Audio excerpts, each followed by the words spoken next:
வாழும் வரை நிழல் என உடன் நான் வருவேனே.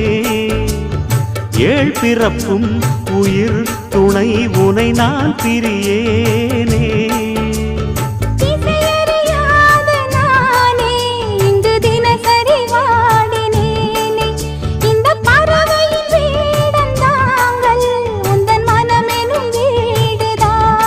நீண்ட காலம் நேர்ந்த சோகம் நீங்கி போக நானும் தீண்ட யோகம் விளங்கிட. பூமிக்கொரு வாரம் என்று எண்ணி இருந்தேன், பூமுடிக்க யாரும் இன்றி கண்ணி இருந்தேன். சொந்தமின்றி பந்தமின்றி நானும் இருந்தேன், பொட்டு ஒன்று தொட்டு வைத்து பூவை அடைந்தேன். நன்றி சொல்லவே உனக்கு என் மன்னவ